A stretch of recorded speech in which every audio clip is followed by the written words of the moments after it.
Bienvenue à La Vie est belle. Le balado d'aujourd'hui est une présentation du VPN Surfshark, cette application qui va protéger tous vos appareils. Et quand je dis tous vos appareils, c'est tout parce que le nombre de connexions d'appareils que vous pouvez avoir est illimité.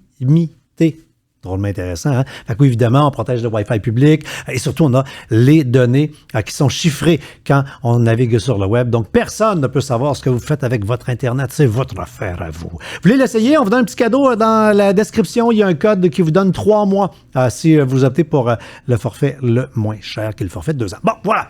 Aujourd'hui, qui on reçoit? Je suis vraiment content de l'accueillir. Une des plus grandes chanteuses du Québec, celle qui a parmi les plus belles carrières, mais elle a travaillé au pic-papel, Guylaine Tanguay. Et vous connaissez la formule, hein? On accroche toujours des petits mots, des petites phrases qui se sont dites dans le balado et on en fait des gilets, des camisoles, des hoodies, citations de la balado sur notre boutique en ligne, boutique.ca, boutic.ca, le lien dans la balado. Et avec Guylaine, on a fait un hoodies. Une vraie fine. Parce qu'elle est une vraie fine. Puis les gars ont le droit d'être des vrais fins. Fait qu'on a fait la version masculine, un vrai fin. Vous allez être cute avec ça. Mais avant, un sacré beau moment, une belle rencontre. Voici Guylaine. Balado, épisode 46. Guylaine Tanguay. 3, 2, 1. Mon livre m'a libéré de tout ça. Il a mis tout ça à jour. Ceux qui l'ont lu le savent. Et puis moi, ça m'a permis aussi de dire, ben voilà, c'était ça ma vie, puis j'ai aucun problème à vous le dire.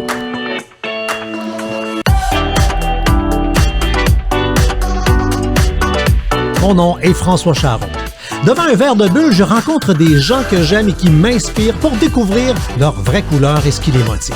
Préparez-vous à du positif, car malgré les montagnes russes, l'objectif est de terminer ce podcast en disant « Ouais, la vie est belle ». Guylaine Tanguay, salut! Hey, salut François!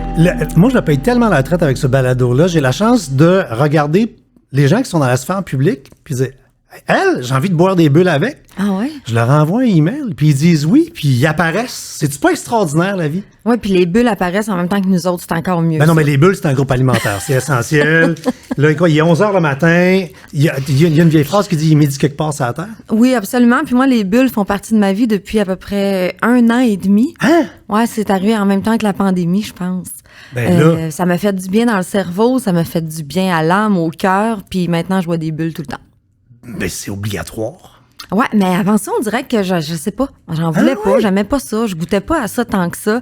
Puis un jour, malheureusement, j'ai goûté à ça et j'ai aimé ça. Alors, je bois des bulles à tous les jours de ma vie presque. Ben, il faut. Ouais. Ça donne... Pour vrai, tu peux pas avoir la bulle triste. Non, mais je trouve impossible. que c'est un peu comme effervescent, là. C'est pétillant, évidemment. Puis je trouve que ça pétille dans le cerveau, dans le cœur, ça fait du bien. Oui. C'est du jus de bonheur. Oui, absolument. Non, mais c'est jus de vrai. bonheur. J'adore ça. Je vais l'utiliser dans mon futur. Mais moi, c'était clair que quand je faisais le balado, j'avais envie de rencontrer du monde mais c'est une excuse pour boire dans le jour. Là, tu sais, Je comprends. Quand même. Fait que t'as ton verre ici. Merci. On se fait un gros cheers. Oui, absolument. À travers c'est le fun, plexiglas ça, bien de Jean sûr, Coutu qui est entre nous évidemment. deux. Je pensais que t'étais une caissière chez IGA quand je fais mon balado. Là. Ben, on est rendu habitués. C'est vrai. Je l'ai vu, mais je l'ai remarqué, mais ça me dérange même plus. C'est drôle, cette saison, on s'est posé la question, on le garde ça, on le garde pas, parce que si j'étais chez toi, Oui. on serait à cette distance-là sur une table de salle à dîner, puis il n'y en aurait pas, parce qu'à la maison, On a le droit. le balado est à la maison, fait qu'on s'est dit, mon gars, on va garder le... Ben oui, puis de toute façon, on se voit très, très bien. Absolument. là. Ouais. Ben oui, on se voit particulièrement bien parce que jusqu'à quel point c'est une légende urbaine à savoir que t'es Madame Chastache, Madame Je lave toute, Madame... Jusqu'à quel point c'est de 1 à 10, mettons, là? C'est assez vrai. Là, si c'est 10, c'est très, très vrai, ben je te dirais 9. Parce que tu vois, avant, là, tu sais, comme là, le plexi, il était propre, mais je l'ai relavé. Non. Puis le tantôt puis là, c'est la 2e saison, que t'es comme la 46e à faire le balado. Oui. Puis là, je commençais à avoir des mauvaises herbes sur le long de la bâtisse. Puis...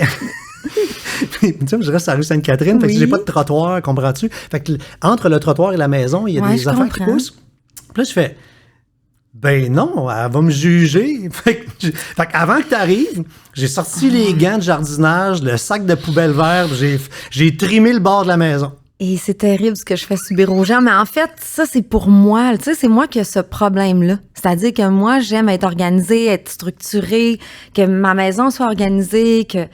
Puis l'organisation, ben c'est un peu... Si t'es organisé, ben t'as rien qui traîne partout, puis c'est un peu comme ça dans la vie, moi, en tout cas. Mais moi, je l'impose pas aux autres, puis je suis pas de celle qui va remarquer tout. Quand je suis arrivée ici, ce que j'ai vu, c'est que j'aimais l'ambiance. Je trouve que c'était vivant, c'était humain. Il y a de tout. Il y a du beau, il y a des vieilles structures, des trucs qui sont plus en bois, qui nous rappellent la vraie vie. Mais t'as pas vu que c'était propre maison de gars? En fait, je me suis dit, c'est super propre ici. Quand je suis arrivée, la première affaire, je me sentais bien. Parce que quand j'arrive dans un environnement qui est... Bon, premièrement, si c'est plein de poussière, j'éternue constamment parce que j'ai des allergies. Bon, parce que je suis pas habituée à la poussière, peut-être. S'il y a trop d'animaux, ben je suis allergique à des poils aussi. Fait que là, moi, quand j'arrive à un endroit, souvent, ma première réaction, c'est juste de me dire « Ah, c'est cool, je vais être bien ici. » Cool. Mais c'est dans ma tête. Puis après ça, ben là, évidemment, il y a la personne. Là, ça a bien beau être propre, mais si la personne m'intéresse pas, ben ça va être plate. Mais là, il y avait tout ici. Mais de dire que je remarque tout le ménage, je me donne pas ce devoir-là de faire ça dans la vie. Okay. Je le fais pour moi chez nous.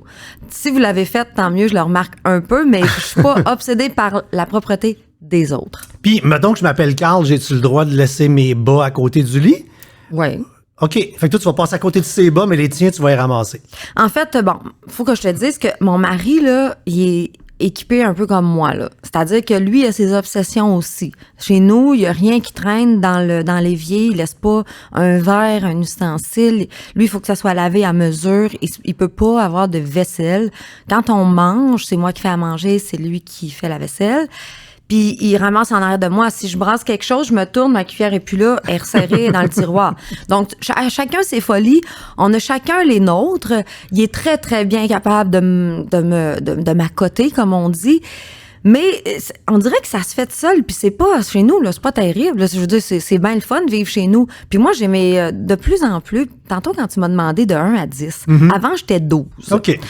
Là, en vieillissant, je suis rendue à 9, puis je pense que l'année prochaine, je vais être à 8, puis je vais baisser comme ça, parce qu'on dirait que je réalise que dans la vie, ça se peut quand même, là, que même si ton walk-in n'est pas organisé comme dans une boutique de vêtements, c'est pas si grave, tu sais. Puis moi, j'ai mes places, là. Moi, mon walk-in, souvent, c'est pas... Bon, c'est mon bordel à moi.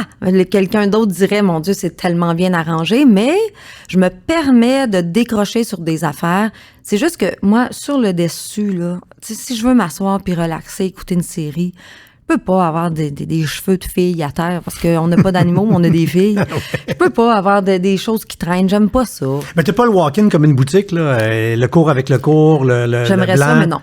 Okay, moi, je suis le même. Je traîne partout, mais mon garde-robe, là, c'est un magasin. Moi, tu vois, mon garde-robe, c'est l'inverse de ce que je suis dans la vie. Il est pas du tout bordélique, il y a pas de vêtements sales dedans, mais comme j'achète beaucoup de vêtements, puis je fais beaucoup de tri à mesure parce que je dois en donner, je dois faire le roulement de mes choses, ben c'est organisé, mais c'est vite désorganisé parce que j'ai pas le temps, puis même quand ma mère elle vient, là, elle met tout ça par couleur, par longueur, par grandeur quasiment, là. Puis c'est pas long que 2 semaines après, là, j'ai commencé à diviser couleurs. Puis on dirait que c'est un défoulement pour moi de dire c'est pas parfait dans mon garde-robe, tu sais. C'est comme je suis capable aussi, moi, de me laisser aller un peu. C'est comme si ça, c'est de la rébellion. Ah non, mais tu sais, quand t'es rebelle, là. Non, mais écoute, hein. Non. 105 sur l'autoroute à droite, là. Ah non, c'est sûr. Tout ça, c'est moi. Non, mais c'est tellement drôle parce que quand on parle de ça en même temps, je suis de celle... Moi, je reçois chez nous, puis j'aime ça. Puis j'aime ça que les gens s'amusent, puis je regarde rien, là. Moi, vous mangez autour de l'îlot, si t'échappes des miettes à terre, c'est le dernier de mes soucis, on s'en fout. J'ai échappé ça, c'est pas grave, on le ramassera tantôt.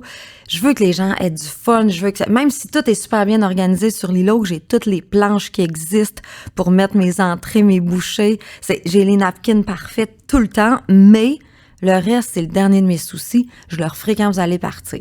C'est fascinant parce que comment tu viens de te décrire, ça semblait anecdotique, ça tombe pile poil avec le test que je t'ai fait faire, qui est le test de profil Nova, qui est le profil de personnalité. Ce test-là, avec des questions qui ont l'air un peu niaiseuses, quand on les remplit en ligne, sort un profil de la personnalité qui est pile poil, écoute, tu sais, c'est un miroir, là, complètement. Vrai? Puis, ça détermine c'est quoi les couleurs qui définissent ta personnalité, puis ce qui te motive dans la vie aussi. c'est bien beau d'être telle ou telle couleur, ouais, mais c'est quoi le gaz dans le char qui fait qu'une Guylaine a envie? C'est quoi ta carotte? Ou c'est quoi tes carottes? Ouais. Puis, on va parler de rébellion. Je trouve ça le fun. Parce que, ta couleur principale, la plus forte, c'est le bleu. T'en as 71 au naturel. Bon, on va parler d'adapter dans une seconde. OK.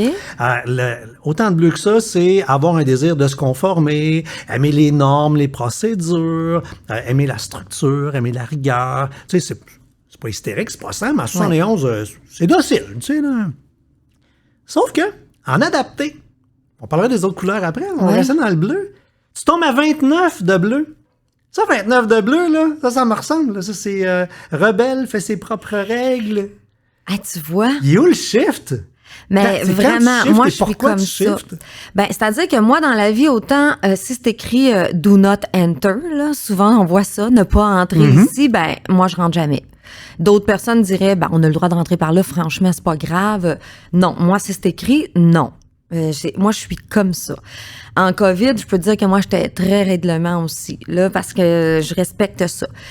Mais d'autres places, c'est comme, moi, je m'affirme, par exemple, quand je suis à l'école, je suis jeune, au primaire, ben, si l'enseignante me dit une telle affaire, puis que je trouve que c'est absolument pas logique, mais parce que je suis un enfant, je suis obligée de dire oui, puis de me conformer à ça, ben, moi, je disais, je vais le faire parce que vous êtes mon enseignante, je dois vous écouter, mais je suis pas d'accord avec vous.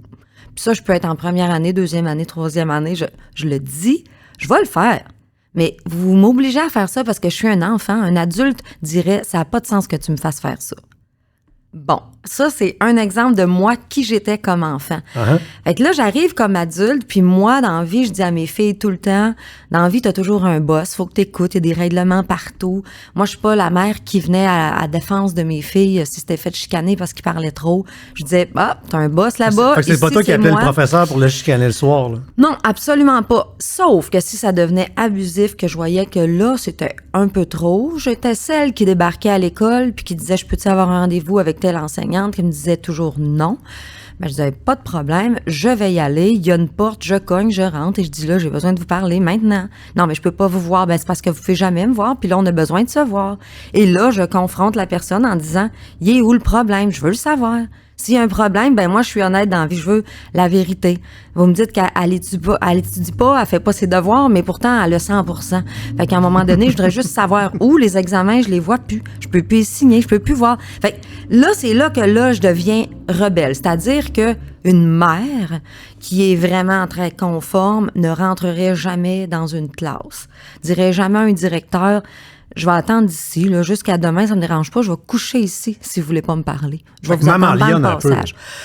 Oui, mais je suis comme ça avec n'importe qui. Quelqu'un qui se ferait... si quelqu'un fait abuser de lui dans la vie, dans la société, ou n'importe quel travail, n'importe quoi, qui me le dit, ça se pourrait que j'aille à la défense. Là. Moi, c'est...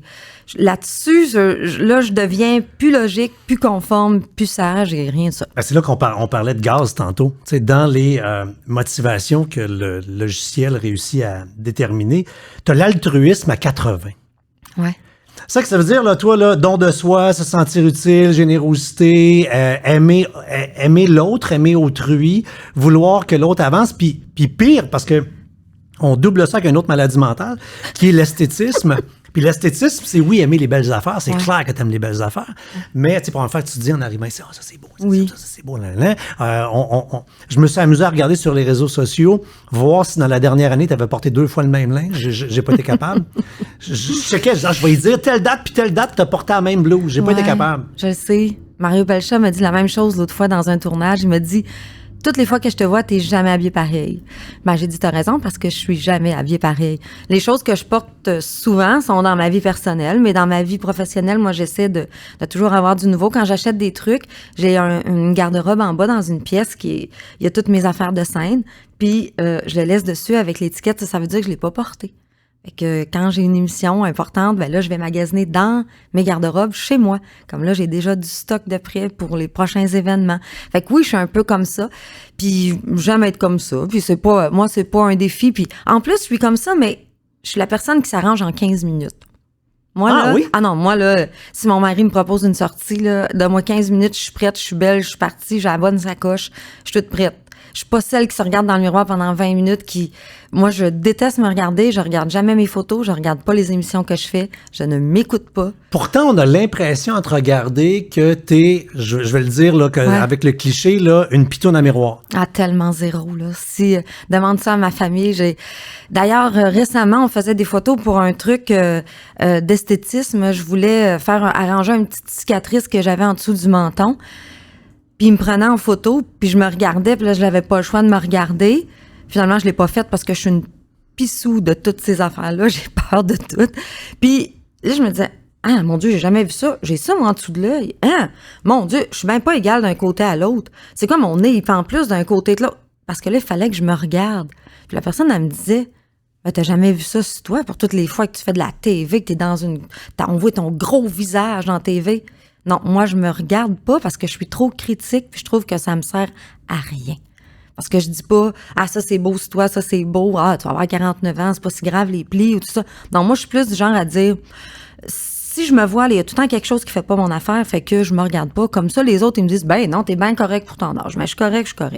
Ben, j'espère que t'es correct pour ton âge, regarde bien. Mais tu sais, c'est un peu ça, fait que je me regarde pas. Sérieux, tu sais, il y a des gens qui sont nés sur une bonne étoile, t'es clairement né sur une bonne étoile physique, tu dis que tu passes 5-10 minutes, tu t'arranges 2 coups de brosse, tu repars, et pour vrai, on dirait que t'as l'équipe pour t'aider, là. Je le sais, moi, je me maquille. T'as la coiffeuse qui t'a arrangé, t'as la maquilleuse, puis t'as la styliste qui a choisi ton linge, puis... Ah non, mais ça, c'est très drôle, parce que je suis tellement habituée de me maquiller puis de me coiffer que moi, ça prend le temps de le dire, c'est fait. Comme je dis toujours, je me maquille au rouleau. Moi, ça prend comme 2 secondes. Je pourrais me maquiller sans miroir, puis ça ferait pareil. Mais quand je pars, ben c'est ça, je me regarde là avant de sortir de l'auto pour être sûre que je pleure toujours mon œil, il coule tout le temps. Là, je regarde ça, mais pas pour être comme, tu sais, pas pour être cute. Moi, j'ai aucun intérêt. Il y a une couple de jalouses qui nous écoutent en disant, moi, ça me prend une demi-heure, là. Moi, je le sais. Puis, tu sais, ma mère pourrait vous confirmer ça. Des fois, je suis chez ma mère au Lac-Saint-Jean, puis là, on s'en va chez un de mes frères, puis je me prépare, puis elle me dit, ben voyons donc, t'es déjà prête. Après 10 minutes, tes cheveux sont faits, t'es maquillée. Je suis tellement habituée. Fait que le genre de fille, tu sais, on va ramasser des bleuets, tu mets une chemise carottée, tu fais juste un petit nœud sur le bord, puis là, tu fais comme, bon, coudonc. Elle a l'air d'une mannequin d'un champ. Elle s'est organisée pour venir, mais pas tant que ça, finalement. Mais, ouais, je sais pas comment je suis faite, mais ça, premièrement, j'ai jamais eu le temps, parce qu'avec 3 enfants, on avait une business, on chantait, à un moment donné, je suis retournée à l'école. Écoute, je faisais tout en même temps. Je dirais que ma face, mes cheveux, il fallait que ça soit pas long, tu sais. Fait que j'ai jamais pris de temps pour ça. Mais ça se passe, puis ça marche. Comme je dis, en vieillissant, c'est un petit peu plus long, mais ça continue de marcher. Ben oui, c'est passé de 8 à 9 minutes. T'sais. Ben, c'est ça. Ben oui. Là, on vient de parler de l'esthétisme, bon, tu sais, les belles affaires. Mais l'esthétisme, c'est aussi et beaucoup valoriser l'épanouissement personnel, la beauté intérieure. C'est des affaires qui t'allument, ça, toi. Ouais, moi, j'en ai besoin de ça dans la vie.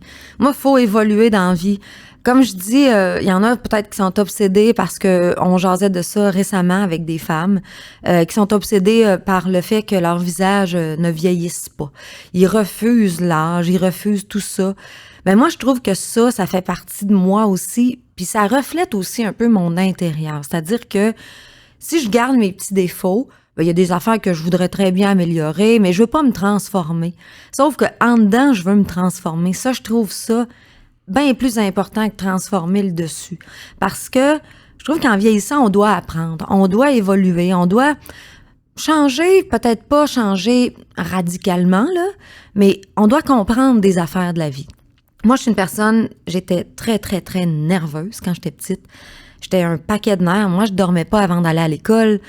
Parce que s'il y avait quelque chose d'important le lendemain, il fallait que je sois bonne, il fallait que ça se passe. Je voulais pas décevoir les autres. Si quelqu'un m'avait raconté quelque chose qui allait pas bien, je dors pas de la nuit parce que là, je pense juste à ça, faut que je trouve des solutions. J'étais très angoissée. Puis ça, j'essaie de travailler ça. Puis d'arrêter de vouloir vivre la vie des autres, puis de leur simplifier leur vie, puis plus d'essayer de transformer la mienne. Parce que, tu sais, un cordonnier mal chaussé, moi, je veux simplifier tout ce qui se passe autour de moi pour les autres, mais pas mes affaires à moi. Ben, c'est normal, avec autant d'altruisme, le danger de t'oublier puis d'être Mère Teresa pour tout le monde, il est là, toi. Ton piège dans la vie, il est clairement là. Il est toujours là. Il était là quand j'étais petite. Il est là en vieillissant. En vieillissant, j'essaie de contrôler ça. Des fois, je me dis, je vais faire juste un peu de ménage autour de moi. Est-ce que toutes ces choses-là sont obligatoires? Est-ce que c'est nécessaire? Je fais jamais les choses pour recevoir en retour. Tu sais, je dis pas, si je reçois chez nous, c'est pas pour être reçu le soir suivant, là. Ça a pas de but, ça a pas de lien, ça. Mais des fois, tu te rends compte que c'est toujours dans un sens. Ouais. Dans la vie. Puis des fois, tu te dis, lui, on va l'inviter moins souvent. Oui, ou pourquoi je me casserais la tête pour cette personne-là? Quand moi, je vais pas bien, personne me demande si je vais bien. Fait qu'à un moment donné, il y a ces choses-là aussi. Puis ne serait-ce que juste garder ton énergie pour toi. Pourquoi pas? Oui, non, pleinement. Pourquoi pas? Tu disais, tu sais, t'es une des rares filles qui est sur le bord de tourner 50, qui dit candidement son âge. Tu sais, partout oui. Sur Google, on le voit, j'ai 49 Tout ans. le monde le sait. Et j'ai adoré te dire, moi, je veux pas avoir l'air, c'est drôle parce que j'ai dit cette phrase-là cette année, moi aussi, puis j'ai fait yes! T'as dit, je veux pas avoir l'air jeune, je veux avoir l'air en forme, je veux pas avoir l'air fatigué. Ouais, c'est ça. Moi, c'est encore ça. Moi, tous les trucs que je pourrais avoir au visage ou peu importe, je parle toujours du visage parce que c'est ce qu'on voit. Mm-hmm. Ben, moi, pas tant. Moi, je fais nettoyer ma peau pour qu'elle ait l'air en forme, qu'elle ait l'air bien hydratée, tout ça. Mais moi, ce que je veux avoir l'air, c'est en forme, pas jeune, parce que j'aurai jamais l'air jeune. Je veux pas avoir l'air jeune comme mes filles. C'est pas mon but dans la vie, c'est pas ça. Mais au moins, pas me faire dire le matin quand je rencontre quelqu'un, mon Dieu, que t'as l'air fatigué. Tu sais, parce que oui, on est fatigué des fois. Oui, puis nous autres, des fois, on est sur la route, puis on dort à peu près pas en 4 jours. Du jeudi au dimanche, on fait des spectacles et tout ça. Clairement, il y a des jours où j'ai l'air fatiguée, là. C'est normal. Mais au moins, je veux avoir l'air d'une fille saine, puis je veux que le bonheur que je vis dans ma vie actuelle, je suis très bien, ben je veux que ça se voit. Mais dans ma face aussi. Je veux que j'ai l'air de ce que je suis en dedans. C'est important pour moi. As-tu l'impression que plus on est heureux en dedans, plus on embellit? Tellement. Moi, je regarde des photos de moi quand j'étais jeune, là. J'étais coincée, j'étais angoissée, j'étais stressée, j'étais pas bien, j'étais pas heureuse. J'ai une face pas heureuse. Mm-hmm. Puis, on regardait des photos l'autre fois. On était dehors après un souper chez nous, puis mes filles fouinaient sur le téléphone. Ils sortaient des photos de moi, ils allaient fouiller dans mes photos. Ils sont tombés sur des photos de moi quand j'étais ado, après ça, des photos de moi dans ma vie jeune adulte, là, quand j'ai eu ma première fille, tout ça. Puis elle me disait, « Oh mon Dieu, maman, on dirait jamais que tu souris pour vrai. On dirait que tu souriais forcé. T'avais les yeux tout le temps, là, tu sais, le regard un peu sévère. Pourquoi t'étais comme ça? Ben, parce que j'étais de même en dedans. Fait que même quand je souriais de force, comme en dedans. Pareil.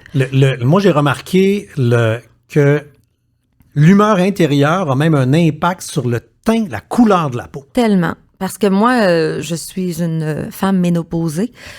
C'est l'enfer. Il y a des journées que tu te lèves, t'as un teint vert. Il y a des journées, t'as un beau teint, t'as les yeux... On dirait que t'es réveillé déjà avant de te réveiller. Il y a des journées, tu pourrais faire tout ce que tu veux, ça se passera jamais. T'es terne, tes yeux enflés, t'as le visage tout bouffi. Le cou, on dirait que t'as pris 5 livres en dormant. C'est l'enfer, la ménopause. Puis ces journées-là, tu te sens même en dedans. Je me sens yark en dedans, puis il y a rien à faire, là. Tout m'énerve, puis je le dis à ma famille. Là, écoutez-moi pas, je m'énerve moi-même. Je me tape ses nerfs, là, moi-même, juste à respirer. Donc, évidemment, tout ce qui se passe autour de moi m'énerve. Mais ça se ressent. Puis, il y a des journées que je dois essayer des vêtements pour mon émission, pour tourner quelque chose. Puis ces journées-là, j'essaye rien parce que c'est sûr que ça Tout va être là. Ça va être horrible, je vais m'haïr, c'est l'enfer, je veux pas me voir. Bon, ben c'est ça. Fait que l'intérieur, oui, est en lien direct avec ce qui se passe, ce qu'on dégage en tout cas de l'extérieur, je pense. T'es-tu une workaholic? Oui. Parce que dans ma petite enquête, moi, la phrase qu'on m'a dit rapidement, c'est « Je connais personne dans le showbiz qui a un horaire comme elle. » Ouais. Personne. Je cherche quelqu'un, c'est elle qui, dans l'industrie, a l'horaire le plus à côté. J'ai un horaire chargé, puis c'est mon choix. Parce que j'aime pas ça refuser des choses, parce que j'aime les rencontres, j'aime jaser, j'aime le monde, j'aime essayer des nouvelles affaires. Quand on me propose des choses, je suis pas capable de dire non. Parce que même des fois, si ça rentre un peu difficilement dans l'horaire, je me dis oui, il faut que je le fasse parce que en plus moi j'ai souhaité toute ma vie vivre ce que je vis là professionnellement. Moi quand j'étais petite là dans la vie, je voulais chanter puis voir du monde. Je disais ça, ben aujourd'hui je le fais presque à tous les jours de ma vie Puis pour moi, c'est pas un travail, c'est juste du plaisir. Donc, dire non à du plaisir, qui ferait ça dans le fond? Alors moi... Il y en a qui disent non à du plaisir. Ouais, ça se peut. Il y en a aussi que, des fois, en plus, je suis pas capable de gérer les choses dans le sens de, si je fais ça, faut que ça ait un lien direct avec ma carrière. Faut que ça m'amène quelque chose. Faut que Oui, mais non, mais écoute, t'as l'utilitaire à 23. Ah, mon Fait que toi, là, Dieu. toi, tu cherches pas à ce que ça rapporte dans la vie. T'es Zéro. pas là Ah, mon pantoute. Dieu, ça le dit, ça. Non, t'as l'utilitaire à 23, mais t'as le jaune en haut de 50, ce qui veut dire que tu cherches le plaisir, le bonheur. Fait que toi, ouais. si je te propose du bonheur ou un chèque, tu vas prendre le bonheur. Ah, moi, des fois, je dis, OK, ça va payer, mais j'ai pas envie de faire ça. Honnêtement, ça me le dit pas. Pour des raisons, c'est rare que je refuse, mais si je refuse, c'est vraiment que l'activité qu'on me propose, que ce soit musicale, pour jaser, peu importe, c'est vraiment quelque chose qui m'intéresse pas, mais c'est très, très, très rare parce que je trouve du bonheur dans tout. Je vais fouiner quand je reçois des invitations parce que je connais pas tout. Puis là, je me dis, ah oui, moi, je veux faire ça, je veux essayer ça. Puis je pense pas, c'est un peu comme quand je me prépare, je pense pas à ce que les gens vont penser de moi après que j'ai fait ça. C'est-à-dire, moi, je contrôle pas mon sujet, mon équipe ne contrôle absolument pas mes sujets. Qu'est-ce que je veux dire? Je me souviens très bien de la première fois que j'ai fait Tout le monde en parle et qu'on m'a dit, veux-tu qu'on ait un petit briefing avant de où tu vas pas? Puis j'ai dit, jamais, vous allez jamais faire ça avec moi. Parce que s'ils m'aiment, ils vont m'aimer comme je suis. Je suis pas trafiquée, là. S'ils me croisent à l'épicerie, ils vont voir la même personne, elle parle pareil. Si ils m'aiment pas, ben je vais pas me changer pour eux autres. Parce que je me transformerai pas pour la business non plus. Et ce jour-là, j'ai été moi-même, puis ça a passé, puis il y a plein de monde qui m'ont connue grâce à ça, après Absolument. ça. Alors, je me dis que ça, dans la vie, c'est important. Mais c'est parce qu'à la base, t'es une vraie fine. Ah oui, je le dis souvent, ça, Non, quand mais t'es je une vraie rencontre des fine. gens. Je vais dire ça de toi aussi. Ouais, une vraie fine, je le dis souvent. Quand je rencontre des gens que je connaissais pas, mais que je connais parce que moi, je suis une fan, puis j'aime les gens qui ont plein d'activités dans leur vie, professionnelles, tout ça, je suis une passionnée de tout. Puis des fois, je rencontre des gens, puis je fais comme, oh non, c'est pas vrai. C'est pas un vrai Tellement fin. déçu. Ouais, hein? Ça me tente plus, là, de Ben t'aimer. Tu sais, on dirait que tu fais ça, t'es comme, c'est pas vrai, j'ai pas mis tout mon amour, puis tout mon intérêt sur toi, puis tu fais semblant. C'est juste quand la caméra s'allume. C'est ou vrai peu que c'est importe. étonnant parce que puis les gens oublient que même si on est dans l'industrie, tu sais, avant d'être dans l'industrie, on est des humains. Fait que on est fan. Moi, je regarde des émissions, j'écoute de la musique. Fait que je suis un fan et je suis un vrai fan. Il y a du monde que j'aime. Et effectivement, j'ai eu à croiser des gens.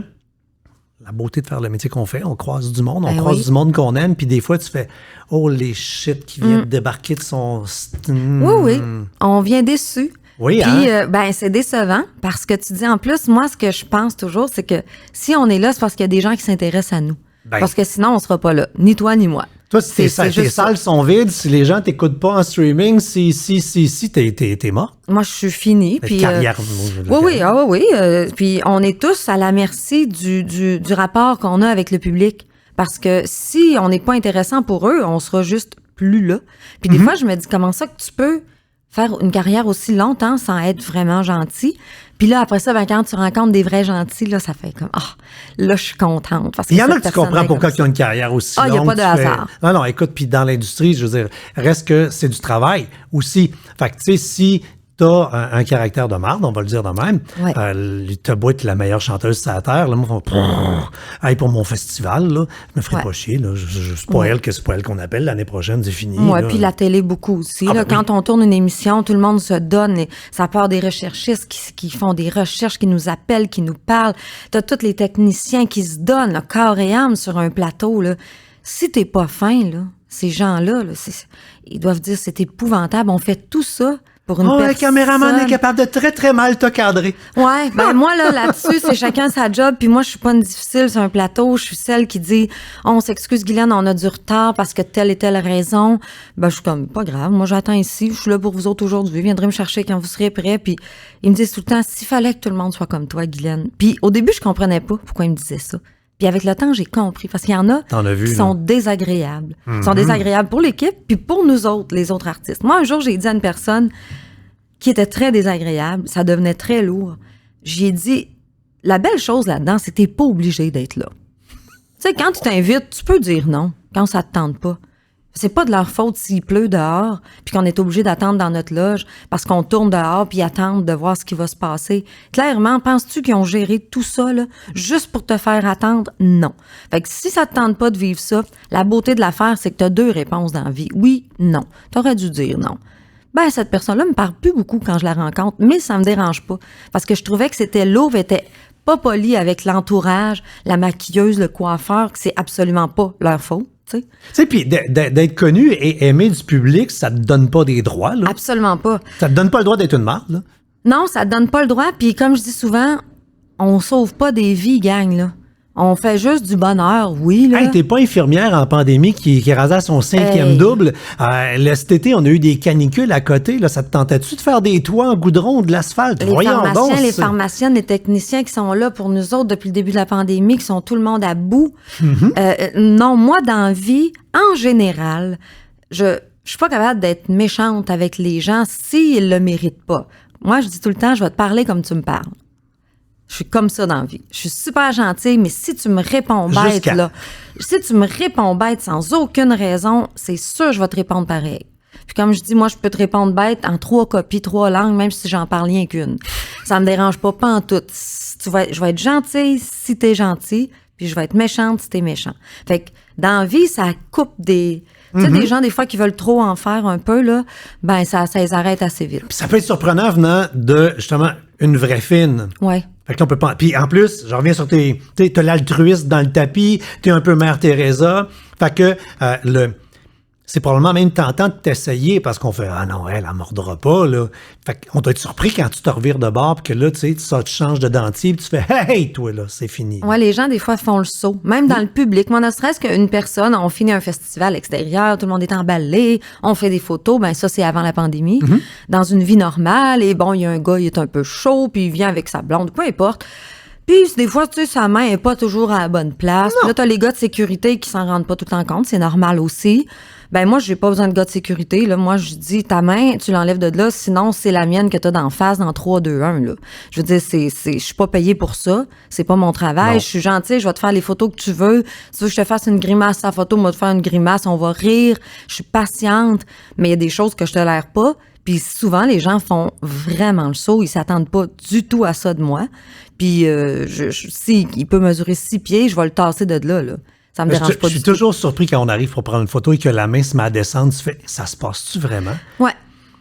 Moi ça m'arrivait pas avant, là. Puis depuis que j'ai la petite barbe grise, là, la madame 50+, là, elle a décidé, là, que t'es cute. Ouais, elle a décidé que j'étais cute puis que je pourrais passer la fin de semaine avec d'un chalet, là. Tu sais, là, ça s'est passé. Tu sais, moi, j'ai comme été...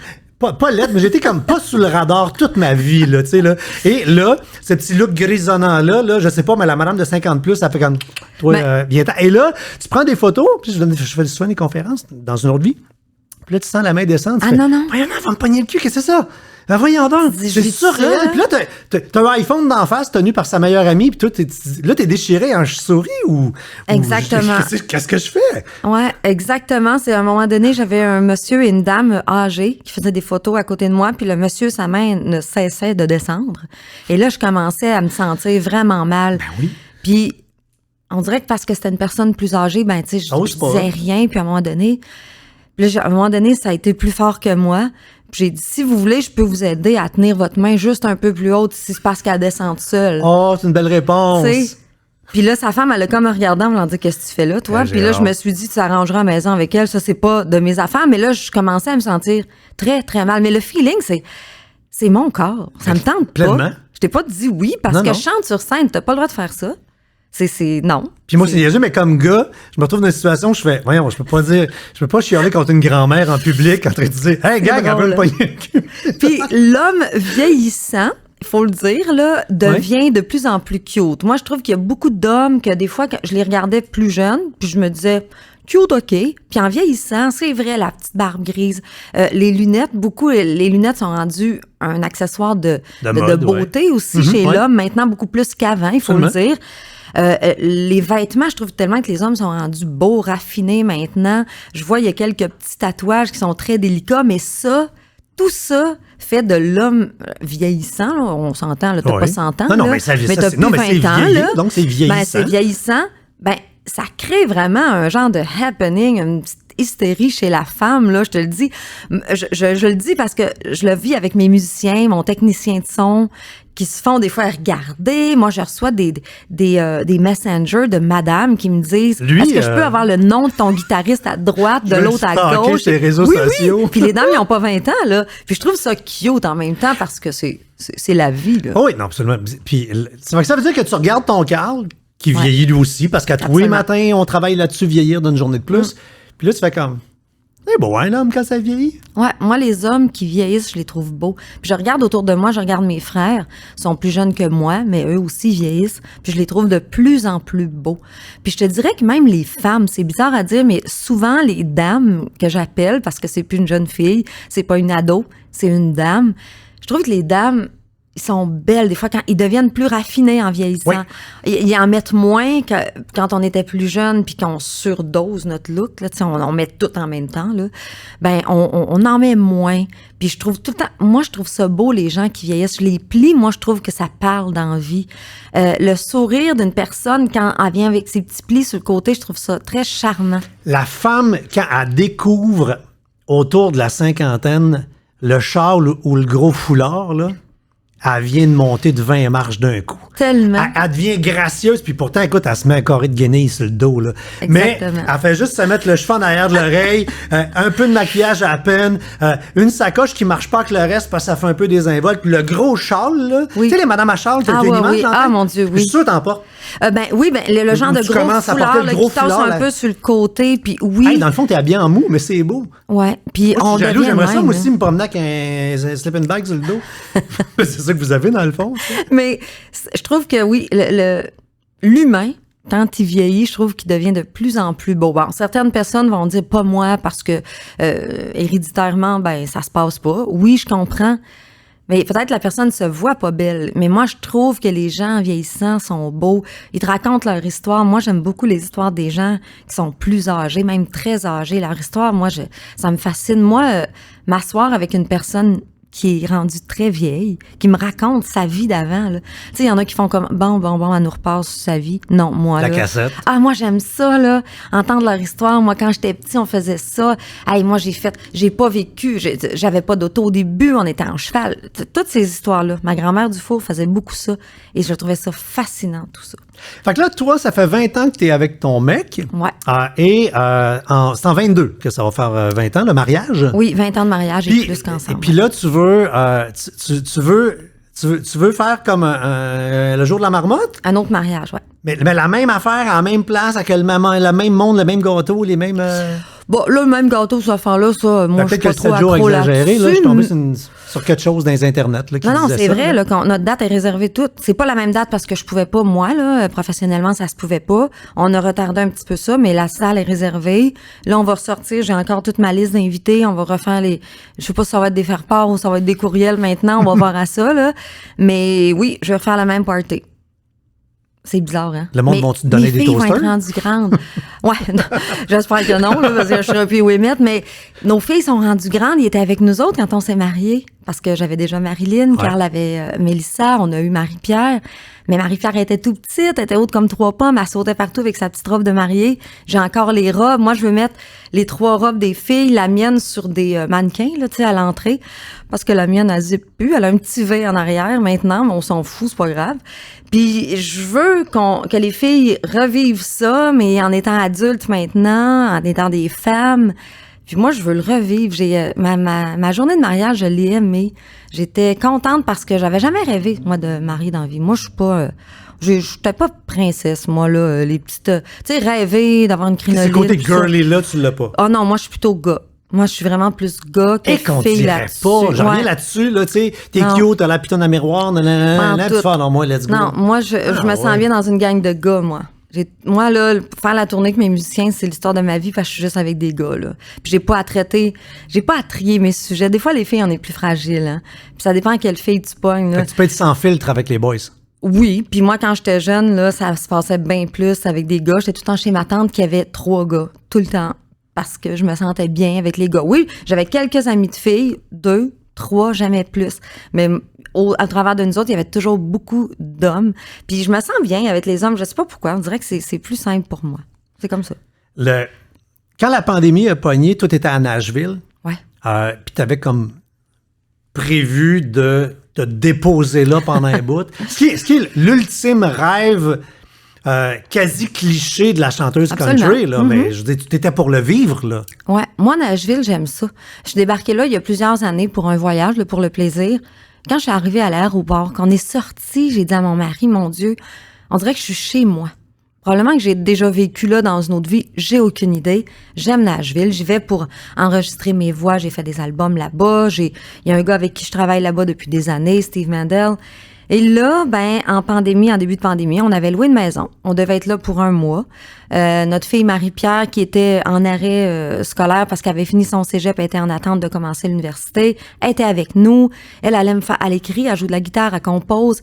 Elle avait des sessions d'écriture de préparer, d'organiser, elle était inscrite.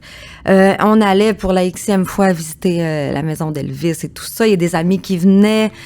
Parce qu'on avait une chambre de plus dans la maison. On avait pris une maison qui avait un étage de plus, justement, pour pouvoir recevoir des gens. Et là, une fois qu'on était installés, d'abord, avant d'arriver, il y a eu tornade, ouragan, je sais pas comment on le nomme, là-bas. Alors, on pouvait pas rentrer dans la maison. Il y avait plus d'électricité sur la rue où on était. On était à l'hôtel pour quelques jours, avec tout notre bagage, notre stock. Ensuite, une fois qu'on est rentré à la maison, là, on s'est installé et tout ça. Et ensuite est arrivée la pandémie. Là, on s'est dit, qu'est-ce qu'on fait? Moi, là, je suis tombée dans la fille. On écoute les règlements. On s'en va chez nous tout de suite. On ramasse nos affaires. On n'arrête même pas sa route sauf pour mettre de l'essence. On touche à rien. C'était ça au début, là. Écoute, on aurait dit qu'il y avait une guerre. Oui. Tout était fermé. On va même pas dans les toilettes. On va pas pisser dans les toilettes du monde. Non, les truck stops, c'était vide. C'était noir partout. On pouvait même pas acheter de nourriture. On avait emmené des trucs à manger. Non, c'était comme l'enfer. dans un film qui se serait appelé Pandémie. Exactement. On jouait vrai. dans le film, mais tout le monde jouait dans le film, là. Puis, évidemment, on est revenu chez nous. Alors, je me suis dit, clairement, je suis pas due pour me reposer dans la vie, parce que c'était le seul repos que j'avais dans les 2 années passées. Et puis, on n'a pas pu le faire. On va le refaire un jour sûrement. C'est décevant parce que des moments, nous autres, c'est dur à avoir, hein. Tu sais, moi, à plus que 2 jours. On revient sur ton horaire de fou. Si c'est un horaire de fou, ça veut dire qu'il y a des moments, t'en as peu, là. J'en ai peu. Mais moi, je suis une fille de moments. Par chance, tu travailles avec ton chum. Oui, mais moi, j'ai pas de problème avec ça. Moi, les gens, entre autres, dans la vie, ma mère me dit tout le temps, ça n'a pas de sens, ça n'a pas de sens. Tu travailles trop. Ça n'a pas de sens. Ça a du sens parce que je fais des affaires que j'aime. Puis moi, ne serait-ce que de dire, mettons, ce soir, j'ai rien. Là, à soir, je vais au resto ou je m'installe chez nous, je mange devant la TV, on écoute une série, j'ouvre mes bulles pareil, je m'en fous. On est lundi, c'est pas une raison, on s'en fout. Ces moments-là, moi, je suis capable de décrocher puis de prendre des petits moments. J'ai pas nécessairement besoin d'1 semaine, moi. Moi, je vis très, très bien avec un début de journée, une fin de journée, puis où est-ce que j'ai rien vu. Je vis très, très bien avec ça. Mais quand cette pandémie-là est arrivée, tu étais déjà en connexion, en communication via les internets avec ton monde. Oui. Parce que t'es ce genre-là, tu sais, être à jaser avec le monde. Et t'as, dans le fond, quasi comme plusieurs personnes, structuré ta patente, puis t'as parti littéralement ton média en ligne dans ce temps-là. Oui, absolument. Au début, d'abord, ce qu'on a fait, c'est quand on est revenu chez nous, on était obligé de faire 2 semaines à la maison. Donc, on a demandé à Mélissa, celle qui restait chez nous, de nous mettre de la nourriture dans 2 frigos de la maison. Il y en avait dans les congélateurs, on avait du canage partout. Puis on lui a dit, là, il va falloir que tu t'en ailles. Du papier de toilette, elle a couru après d'ailleurs, ça a l'air que c'était quelque chose d'en trouver. Et là, on lui a dit, va falloir que tu quittes, va vivre chez ton chum parce que là, je veux dire, nous autres, faut pas que tu sois avec nous. On sait jamais. Tu sais, on savait pas au début, là. C'était vraiment le début, là. On s'est enfermés chez nous, puis là, j'ai trouvé ça presque dramatique. Je me disais, voyons donc, je verrai plus personne. Qu'est-ce que je vais faire? J'ai dit à Marie-Pierre, ma fille, on va se faire des petits trucs le soir. On va sortir ta guitare, puis on va faire des bouts de chansons, on va parler aux gens juste pour notre 15 jours de quarantaine. Juste pour leur dire, salut tout le monde, je reviens de Nashville, parce que moi, ils savent tout ce que je fais. Fait que là, je voulais leur dire, on va bien. Premier jour de quarantaine, qu'est-ce qu'on a fait? 2e jour, on a fait du ménage. 3e jour, on a fait du ménage. À un moment donné, on a fait le tour de la maison, on n'est plus capable. Et là, tout ça. Et il y a eu tellement de vues et d'écoutes sur certaines des soirées. Il y a des soirs, je me sentais moins bien, je disais peut-être qu'à soir, on n'en fera pas. Et là, je dépassais mon heure normale et je recevais des messages dire « Hey, on t'attend, là, on a notre verre de vin, on t'attend. Ouais. » Je disais « Ah non, OK, Marie-Pierre, go. » On le faisait à bien mou, là, mes pantoufles, des fois, on était en pyjama, on s'en foutait. Là, ça, c'était pas grave. C'était juste de passer un moment. On s'est rendu compte que les gens en avaient besoin, autant que nous autres. Parce que moi, j'ai fait ça, c'était égoïste au début, c'était pour moi, pour garder un lien puis me garder occupée. Et là, j'ai réalisé que j'étais pas la seule. Donc, on a gardé ça pendant des mois de temps. On a fait ça tous les jours. Puis il y a même eu un truc où les gens peuvent s'abonner en ligne, puis avoir plein d'affaires, puis là, c'est rendu structuré, puis il y a tant de contenu, puis là, tu fais de la recette, des conseils de beauté. N'importe quoi. Moi, j'essaie n'importe quoi dans la vie. Moi, là, mon mari me connaît. C'est mon gérant. Lui, il sait que je peux pas arrêter. Parce que moi, je vais déprimer, puis si je vois pas de monde, puis si je suis pas occupée dans ma tête, ça va pas bien. Là, je commence à penser à toutes sortes d'affaires négatives. Il me connaît. Et lui, c'est monsieur projet. Des projets dans la tête, il y en a tout le temps 500 d'avance. Et là, dans le temps de la pandémie, il m'a dit, bon, il y a une plateforme qu'on peut s'installer dessus. On pourrait faire toutes sortes de choses là-dessus, mais préparer. Dis-moi, qu'est-ce que tu aimerais faire? Ben, j'ai dit, moi, j'aime ça cuisiner. Puis, je trafique souvent les recettes. Je suis pas celle qui lit un livre, là. Moi, je veux rien savoir. Puis, il y a plein de choses que je peux pas manger dans la vie. Toutes sortes d'intolérances. Fait que moi, je trafique toujours les choses. Mais je fais très bien à manger. Je veux pas me vanter, mais je suis une bonne cuisinière.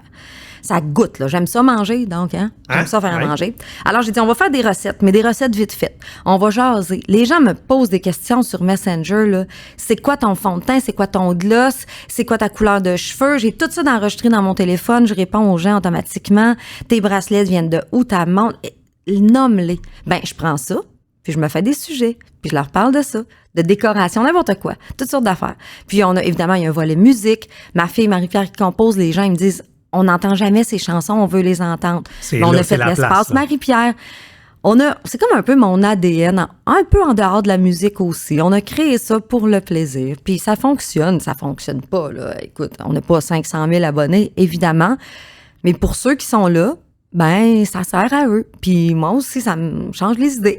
Puis vous avez l'air d'avoir du fun.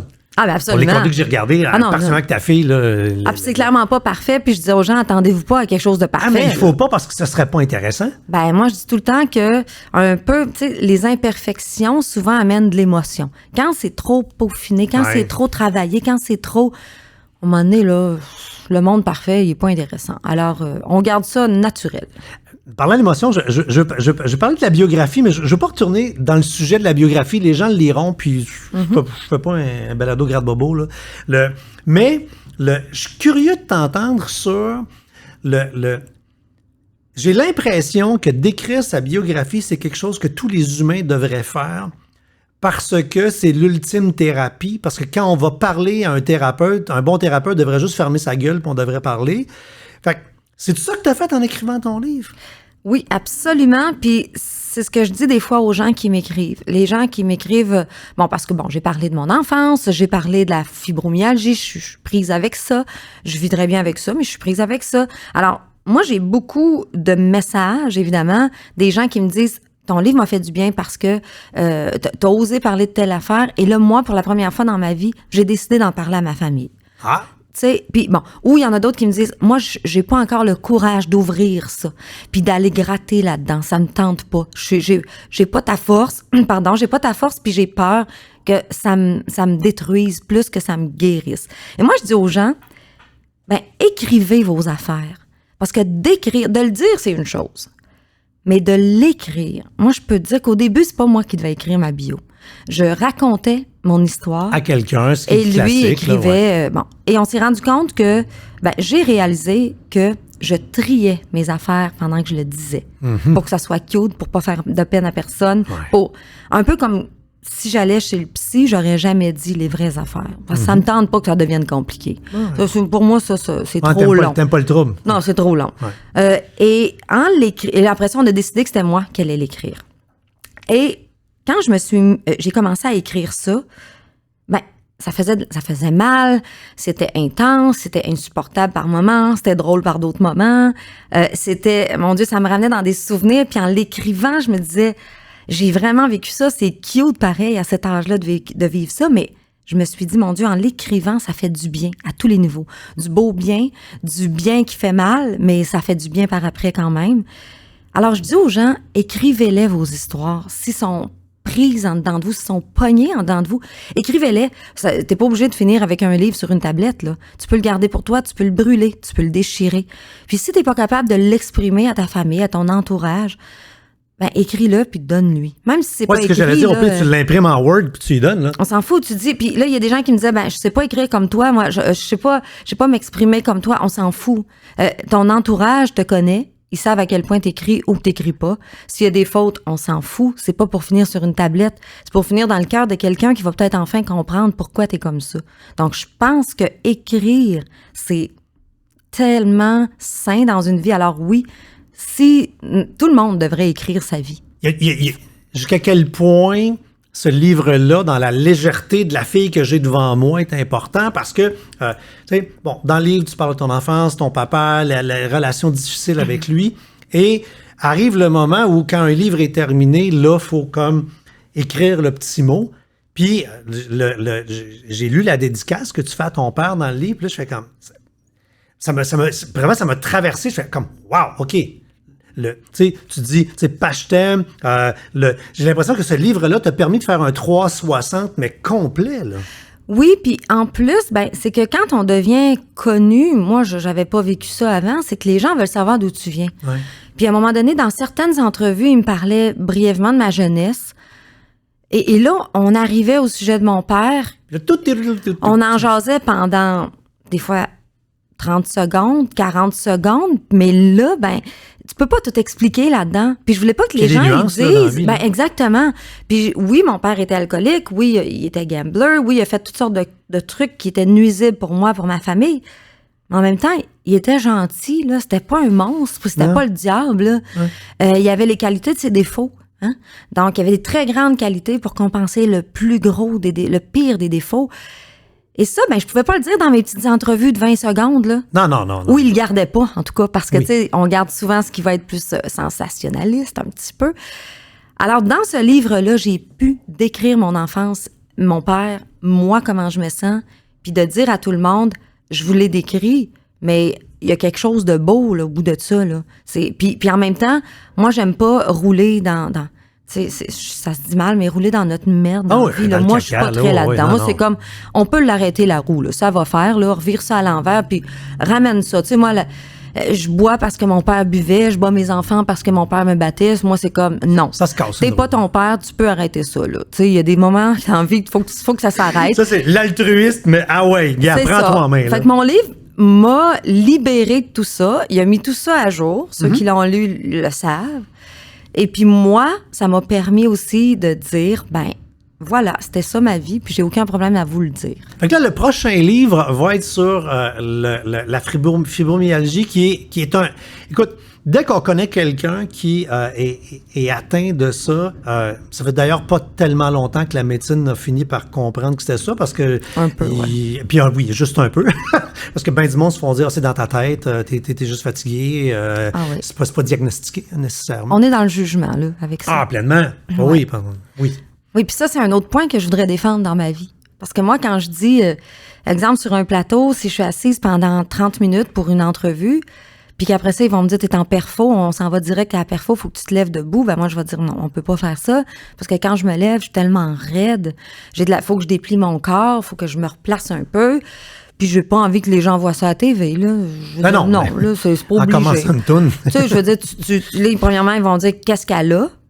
C'est soit elle est saoule, soit elle est blessée, soit quelque chose. Fait que je veux pas. Mais expliquer la fibromyalgie, c'est lourd parce que déjà, le médecin, quand tu le vois, combien de fois je me suis fait dire, voulez-vous des antidépresseurs? Je suis pas dépressive, je souffre de fibromyalgie. Ouais, mais les antidépresseurs, je veux pas d'antidépresseurs, je suis pas en dépression. C'est comme un mal fantôme. Absolument. On dirait que ça existe, mais ça n'existe pas. Parce que quand tu me regardes, ça paraît pas. Non. J'ai pas un plâtre, j'ai pas, c'est pas écrit, j'ai pas aucune blessure. Physiquement, ça détruit pas notre corps. En tout cas, moi, je m'en rends compte, mes mains, là, sont différentes, sont toujours rondes. À cette heure, ils déplient plus. Bon, c'est des trucs de même. Un peu comme des mains d'arthrite. Oui, ça fait un peu ça. Puis, tu sais, sont un peu déformés, sont toujours enflés. Bon, mes pieds aussi, puis mes chevilles. Tout le temps. Mais ça, là, je te le dis, mais personne ne le remarque. Là. Bon. Puis dans mon énergie, ça paraît pas. Parce que j'ai tellement d'énergie que ça m'a ramené juste un peu plus comme tout le monde. Sinon, tu sais, ça m'a un peu fait perdre l'énergie, ce qui est pas... C'est pas négatif pour moi. Parce que j'étais bien trop intense. Personne ne pouvait me suivre. Par contre, dans ma vie de tous les jours, c'est vraiment, c'est l'enfer, c'est tannant, là. Je veux dire, moi, j'ai pas besoin de ça dans la vie. Me lever le matin, j'ai 102 ans, là. Des journées, j'ai une belle journée dans ma tête, je suis prête, là, j'ai plein de choses à faire. Puis là, je me lève, puis c'est une mauvaise journée. Là, je raye tout ça de ma liste. Puis au début, j'étais fâchée après moi. J'étais fâchée après mon corps. Ça, mélanger avec la ménopause, il y a des journées que ça doit être le fun. Ah non, il y a des journées, c'est horrible, tu veux pas être moi, là. Tu sais, mais un jour, moi, je m'analyse des fois. Je me dis, si j'ai ça, il y a une raison. Et dans ma tête, je me dis, la raison doit être que c'est pour que je puisse en parler puis aider d'autres femmes, parce que c'est beaucoup les femmes qui ont ça. À se on vient à ton altruisme, là, je veux dire, tu vas prendre ça, puis là, tu vas faire du bien aux gens. Et je m'en sers. Ben oui, je fais des conférences pour les douleurs chroniques. Je parle aux femmes. Oui, puis je dis, arrêtez de pleurer sur ce que vous avez perdu, puis misez sur ce qui vous reste. Parce que oui, on perd des capacités. Moi, là, j'aimais ça. Le verre, il est jamais à moitié vide, hein? Non. Non, moi, c'est toujours... OK, je peux plus sauter. Moi, je faisais du step, je faisais des cours de gang, là, j'aimais ça. J'étais dedans, là. Je brûlais toute mon énergie. Ça, je peux plus faire ça. Il y a plein de choses que je voulais faire dans la vie que je peux pas faire. Mais il y en a encore plein que je peux faire. Fait que celles-là, faites-les encore. Oubliez ce que vous avez perdu. Puis... comme moi, maintenant, je fais, c'est-à-dire que si j'ai des mauvaises journées, j'arrête de me blâmer, puis de me taper dessus, puis de dire j'ai pas passé à travers ma liste, là. Ta maudite liste, là. Diminue-la, premièrement, est illogique. À un moment donné, j'ai compris ça dans ma vie. J'ai des listes pour 4 jours, là. Tu parles à toi, là. Oui, c'est ça. Fait que je dis aux gens, faites comme moi, là. Probablement que vous vous en mettez trop. Fait que faites comme moi. Diminuez vos listes pour une liste plus logique, puis faites juste ce qui est obligatoire de faire. Je veux dire, il y a des choses, t'as pas le choix, là. Puis les autres choses qui étaient superflues, tassez-les, puis dites, ça sera un autre jour. Parce qu'avec la fibrose, c'est ça, ça a le contrôle de notre corps. Mais t'as découvert que, parce que t'as arrêté la médication. Oui, complètement. Que l'adrénaline remplaçait littéralement la médication. Donc, tu te places constamment en situation où ton corps génère naturellement de la drogue pour blesser la douleur. Oui, puis c'est pour ça que je me garde occupée aussi. Parce que quand mon cerveau est ailleurs, il est ici avec toi, je suis ici avec toi. Là, je pense pas à d'autres choses. Parce que moi, je suis très intense. Tu le vois avec mes mains, les gens me voient pas, mais là, là, ils peuvent me voir. Oui, mais... on voit. Ouais. Fait que là, moi, j'ai toujours les mains dans les airs. Des fois, il faut que je les baisse. Fait que je me dis, je suis bien trop dedans, là. Ouais. Des fois, je suis la seule dans une gang à être trop dedans, mais je suis comme ça. Donc, quand je suis du latin, ailleurs... t'as de l'italien, les mains bouges. La bouffe, moi, c'est ça. On met tout ça dans le milieu, tout le monde est dedans, puis ça parle fort, puis plus ça parle fort, plus je suis heureuse. Donc, c'est comme ça. Quand j'amène mon cerveau ailleurs, j'oublie ma douleur. Et un jour, j'étais dans une émission, il y avait des spécialistes de douleur, et je parlais au médecin, puis je lui disais, est-ce que c'est dans ma tête? Est-ce que j'imagine ça ou c'est réel? Puis il me disait, non, c'est réel. Que l'adrénaline va effacer un peu la douleur que tu, normalement, ressentirais si tu étais juste assis chez vous à rien faire, exemple. Il me donnait un exemple des sportifs professionnels, des fois qui ont des grandes blessures, et pourtant qui vont jouer un match pareil, qui vont compétitionner de toute façon, et que pendant qu'ils font le sport, qu'ils sont dans l'activité, ils ne ressentent plus aucune douleur. C'est après, sûr que par exemple, ils paient le prix. Tu es dans un match t'es aux Olympiques, un match de Coupe Stanley, tu te foules une cheville, tu te casses de quoi, je suis convaincu que tu continues. Ah, ils continuent, puis les joueurs de hockey professionnels, des fois, on le voit, ils se font blesser, ils se font rentrer dans une bande, puis ils jouent quand même le lendemain, et pourtant, c'est sûr qui ont mal. Mais ils vont au-delà de ça. Alors moi, je joue beaucoup à ça dans ma vie. Je vais au-delà de mon corps. Et je parlais très récemment à un pharmacien qui me disait, je disais, moi, j'écoute pas mon corps. On dit toujours écoute ton corps dans la vie, ben moi, je l'écoute pas. Parce que si je l'écoute, je ferai plus rien. Et là, la maladie va devenir dans ma tête, au-delà de mon corps. Et je refuse ça. C'est-à-dire que moi, quand ça va pas bien puis je peux pas faire quelque chose, je le fais pareil.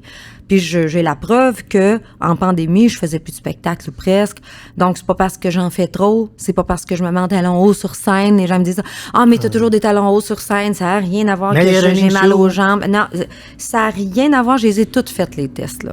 Donc, moi, je dis... Moi, je confronte mon corps à tous les jours de ma vie. Tu veux pas faire ça, check-moi ben aller. De toute façon, je me blesse pas plus, là. Je le sais, je l'ai fait la preuve. C'est des fois après ça, quand je reviens chez nous, je marche un peu à quatre pattes. Mais là, je suis chez nous, c'est pas grave. Tu sais, tantôt, tu disais, moi, je peux pas dire non dans la vie quand c'est intéressant. Puis je pense que le meilleur exemple, c'est, on s'entend, t'es une des chanteuses qui roule le plus au Québec. Ça doit être le fun à entendre. Oui. Ah non, une des ça, chanteuses c'est... qui roule le plus au Québec. On fait pause, là, puis t'absorbes la phrase que je viens de te dire. Ouais, c'est cool. Ah non, en dedans, tu peux pas savoir comment est-ce que c'est rassurant. C'est fou. C'est fou raide, rassurant. là. C'est tellement rassurant parce que... Puis encore là, il y a pas de chiffre au bout de ça, là. Moi, dans ma tête. Moi, c'est rassurant parce que quand j'étais petite, je voulais chanter tout le temps. C'était ça mon but. Je disais pas, je veux être une star, je veux chanter tout le temps. Ben là, je chante tout le temps, mais je chante, je jase, il y a plein là, de choses autour de ça. Mais c'est tellement rassurant, ça, pour quelqu'un. Mais TVA te demande de devenir chroniqueur à sucré-salé, ce qui, aux yeux de bien des gens dans l'industrie, va être une job de débutant. Ouais. Puis toi, tu dis oui. Ouais, en fait, ça, c'est moi qui veux faire ça. Moi, je dis à mon mari un jour, parce que sucré-salé sont chez moi dans ma cour, ils tournent, avec Patrice, avec tout le monde. Puis je check l'équipe, puis je trouve que ça a l'air le fun. Puis je veux être eux autres, tu sais. Je me dis, que ça a l'air le fun. C'est du bon monde. Ils vont aussi dans d'autres, tu sais, les sucré-salés sont un peu éclatés. Ils sont pas juste standards. Ils aiment ça essayer plein de choses. Moi, je dis à mon mari, quand ils s'en vont, ça doit être le fun de faire ça. Tu sais, être chroniqueur, faire des affaires de même. Je vais être stagiaire sur ce show-là, moi. À un moment donné, il me dit, je me suis informée, et là, pour la prochaine saison, là, ils passent des gens bientôt, là. Ils font des auditions, ils rencontrent des gens pour être... ils font des topos, chroniques, peu importe comment tu l'appelles. Là. Oui. Est-ce que tu veux le faire? Je dis oui, mais je veux le faire comme tout le monde.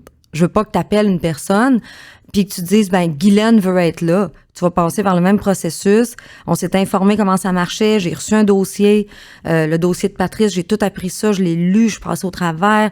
J'avais toutes mes questions, mes affaires. Je suis allée là. Comme tout le monde, j'attendais en ligne dans le passage avec d'autres filles que je connaissais pas pantoute. Tes auditions avec des débutantes, avec des comédiens, des comédiennes, il y avait une petite fille avant moi que je connaissais absolument pas. Je voyais très bien qu'elle me connaissait pas du tout. Elle non plus était beaucoup plus jeune que moi. J'attendais avec elle dans le passage. On jasait ensemble. J'ai eu c'était mon rendez-vous. Je suis rentrée là. Salut Guylaine. Mais évidemment, Patrice était là, il me connaissait. Mais moi, j'ai dit, vous me faites ça exactement comme tout le monde, là. J'ai fini ça. Je voulais pas savoir ce qu'il en pensait là. Je dis, là, je veux pas votre avis là. Si ça marche, ça marche. Puis, sentez-vous pas mal. Si ça marche pas, ça ne marche pas. Je veux pas de faveur. Si je suis pas bonne, je suis pas bonne. On s'entend, t'as pas besoin de ça pour vivre. Puis, pour le peu de collaboration que tu fais dans une été, là, c'est pas ça qui va changer le T4 en fin d'année. Ça change pas ma vie, là. Mais moi, c'est un défi. Je voulais vivre ça. Puis un jour, je sortais de Star Academy d'une répète pour un gala. Puis mon mari qui m'attend, et mon chauffeur, il est tellement gentil. Il était dehors, puis il avait 2 bras dans les airs. Puis je disais, qu'est-ce qui se passe? Puis là, je me disais, qu'est-ce qu'on a fait récemment, là, qu'on attend une réponse? J'ai même pas pensé à ça.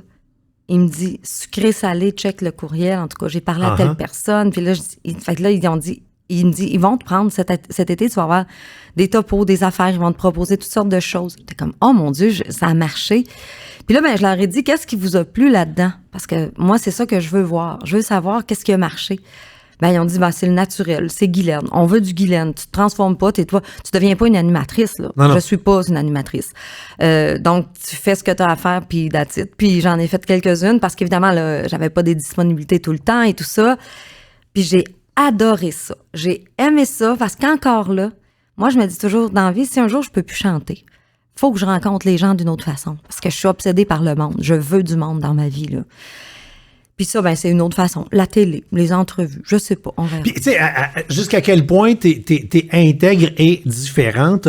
Avec la notoriété que t'as, tu pourrais t'acoquiner avec des grandes marques pour les vêtements, T'as choisi une fille de 26 ans qui a une boutique à Mirabel. Ouais. Puis t'es comme all-in derrière elle, puis vous avez une complicité de la mort, puis dès qu'on tombe dans tes réseaux sociaux, on comprend rapidement que il y a ça s'appelle le bassement, hein? Le basement. Le basement? Ouais, ça s'appelle le même. Rachel Gagné. OK. Mais c'est cool comme... Ben, moi, je suis comme ça. Un jour, cette personne-là m'écrit, j'ai un événement VIP, elle passe par quelqu'un qu'on connaît, qui dit, j'aimerais ça que tu viennes si ça vous intéresse, puis les gens, ils vont vous voir, puis je vais vous offrir les vêtements que vous allez porter cette journée-là, puis je vais fouiner sur son site, je regarde ça, puis waouh, c'est super bien fait. Et je rencontre la jeune fille avant, parce que moi, c'est un coup de cœur avant. C'est bien beau du linge, mais si toi puis moi, on ne fit pas ensemble, je veux pas être associée à toi. Mm-hmm. Et là, je vais rencontrer cette fille-là qui pétille fois 1000, qui a plein de projets dans sa tête. Ses parents sont là pour l'aider. Sa mère est toujours à boutique. Sa sœur, c'est un peu une histoire de famille. Puis moi, je me remets toujours dans ma tête, si c'était ma fille qui faisait ça et qu'un jour, quelqu'un de connu disait, ben oui, je vais mettre mon nom, moi, à côté du tien. Ça me fait plaisir de le faire. Je veux même pas d'argent, là. Je veux pas, parce qu'elle me disait, je peux pas payer, moi, là, tu sais. Je veux pas d'argent pour ça. Je vais t'aider. Puis elle me donne des vêtements. Puis moi, je les porte. Puis tout ça. Mais moi, si c'était une de mes filles, je me dirais, c'est tellement gentil que l'autre personne fasse ça. Alors, je le fais pour elle. Puis, écoute, c'est un non, coup mais de cœur. à preuve que quand t'embarques dans quelque chose, que t'es all-in, on voit plein d'artistes qui vont recevoir un morceau de linge, puis ils vont faire un hashtag sur Instagram, puis non, toi, t'es dans le magasin, dans la salle, en train d'essayer du linge, fais un live Facebook. Tu sais, elle est là, la grande proximité, là. Oui, ben ça doit être ça qui fait la différence entre, je sais pas, moi et les autres. À un moment donné, j'ai dit, tu veux-tu que je t'en fasse un live? Elle fait ça avec sa mère d'habitude. Elle dit, tu ferais ça? Oui, j'ai dit là juste que ta caméra, faut pas qu'elle soit vers moi quand je me change. Mais elle est de l'autre côté, là. Je veux pas que les gens, tu sais, c'est quand même, on se garde une petite gêne, là. Oui, ben là, quand même. Ben là, tu sais, mais ça aurait pogné, par exemple, là, les petits messieurs, là, qui me descendent la main dans le dos, là. Ils auraient aimé ça, on aurait eu plus de vues. Puis là, j'ai dit, ben oui, moi, je te le fais. Puis là, j'essayais plein de linge. J'avais emmené plein de chaussures pour que ça matche avec, puis tout. Puis c'était drôle. Puis elle a eu plein de monde qui ont regardé ça. Moi, je me dis, si je peux donner un coup de main, tu sais, pour moi, c'est simple de faire ça. Un de tes plaisirs coupables, ça a l'air, c'est de traîner au Capitole. Si je veux te donner un cadeau dans la vie, là, je vais te payer un 24 heures au Capitole, puis ça a l'air que c'est comme, la fin du monde. Je sais pas pourquoi. Moi, cet endroit-là, pour moi, ça me redonne vie. Quand je suis fatiguée, là, il y a des années que je travaillais beaucoup, mais j'avais quelques pauses. Ben, moi, c'était clair, quand ils savaient où m'emmener, on s'en allait au Capitole 2 jours. Je veux rien savoir, je reste là, je mange là, j'aime me promener. J'aime beaucoup Québec, je trouve ça magnifique. C'est bon, oui, le bientôt, ça fait le job. Moi, j'aime ce restaurant-là et j'aime l'ambiance. Tu sais, moi, le monde, le bruit, la discussion, les assiettes qui cognent, les verres. C'est le genre de place qui, malgré les rénovations, ils n'ont pas perdu leur spirit. J'avais peur, moi, quand j'ai vu qu'ils ont... Parce que je suis un peu comme toi, je suis un peu un fan fini du Capitole. Puis, j'ai été après rénovation, je fais non. Exactement. Le fantôme du forum, il est encore là? Ouais. Ben, on l'a vécu, nous autres aussi, l'après-pandémie. Mm-hmm. On est allé au Capitole, justement, puis fin de soirée, là, tu finis ton show, tu te dis, est-ce que vous pensez que je vais pouvoir manger après le show? Puis ils nous disent, pas de problème, Madame Tanguay, on vous garde une table. Puis c'est une ambiance, c'est en eux, je pense que c'est bâti comme ça. Dans l'ADN. Oui, puis tu sais, Jean Pilote, c'est ça qu'il est, lui. Mm-hmm. Et il a mis sa vie là-dedans. Bon, là, ça a changé récemment, mais c'est du Jean Pilote. C'est-à-dire que il vient te saluer, il passait ses nuits au Capitole, tous les artistes débarquaient, tous les techniciens après show. Puis c'est ça un peu qui est le fun pour nous autres, c'est quand on arrive au Capitole après un spectacle, là, t'as l'équipe de l'autre show, Comédia à l'autre bord de la rue qui s'en vient. Tu vois tous les techniciens que tu as vus la semaine passée sur un plateau, d'autres chanteurs qui arrivent. Puis on se mélange même pas, là. C'est juste de voir tout ça, cette ambiance-là. Ben, l'ambiance, le monde, de se sentir bien aussi. On se sent chez nous quand on arrive là-bas. Je trouve que c'est important. Moi, le Capitole, c'est ma place. Je le dis tout le temps, puis j'ai pas de part là-dedans, puis je paye ma bouffe quand j'y vais. Je paye mon vin. Je paye tout. Là. J'ai pas de gratuité, là. On va au Capitole, on a du linge, le basement, mais on paye nos affaires. Tout le temps. Puis je tiens à le faire parce que je veux pas que ça devienne une pub, puis je veux pas me sentir mal si je le dis ou pas. Tu sais, j'ai fait la même chose avec un restaurant qu'on a à Laval. Sinon, j'en avais pas parlé. Ben, c'est ça, parce qu'on n'est pas là pour faire de la publicité avec personne. Tu sais, j'ai fait ça avec un petit restaurant qu'on va à Laval souvent. Puis là, le propriétaire, il me disait merci d'avoir dit ça l'autre fois, parce qu'il y a des clients qui sont venus ici, Puis ils ont dit, on vient parce que Guylaine Tanguay nous a dit que c'était bon. Ouais, c'est quoi le Puis nom on du connaissait livre, pas là? ça. Où- Ah, c'est Edmond Bistrot, à Laval. C'est quoi, c'est bon? C'est français, c'est italien? C'est quoi? C'était une pizza délique avant. OK. Puis c'est devenu Edmond Bistrot. Mais c'est Amir, le propriétaire, il est toujours là. Il est là avec son neveu. Il est là, des fois, tu vois sa petite fille qui court partout. Mais avec c'est sa ça qu'on belle veut, petite tu m'en robe. parles, que je vais y aller, c'est ça. C'est juste ça. Tu veux juste ça. Ouais, tu veux clair. du monde qui s'occupe de toi. Tu sais, c'est Ouais, ça. pleinement. Qu'est-ce qu'on te souhaite? Moi, ce que j'aime dans la vie, c'est la santé. Parce que oui, là, je fais de la fibro, mais ça me tue pas, là. Je peux pas en mourir. Donc, je vis très bien avec ça. Mais en dehors de ça, moi, je dis toujours, laissez-moi la santé, puis je vais m'organiser avec le reste. Quand même, hein? C'est juste ça que je veux. Je demande à mes invités, puis ça, mon casting, c'est des gens qui vont avoir, après avoir jasé pendant une petite heure, qui vont avoir envie de dire haut et fort le nom du balado. Si tu t'en rappelles plus, j'ai mis un petit papier qui est de chaque côté pour t'aider. Puis, c'est fascinant parce que je suis content, parce que là, comme je te disais, t'es la 46e, je pense. Là. Puis, j'ai 100% jusqu'à maintenant. Du monde qui, après avoir jasé, j'ai le sentiment que je les regarde dans les yeux, puis je leur dis, est-ce que tu penses que, 3 petits points, puis ouais, ils ont envie de dire que. La vie est belle.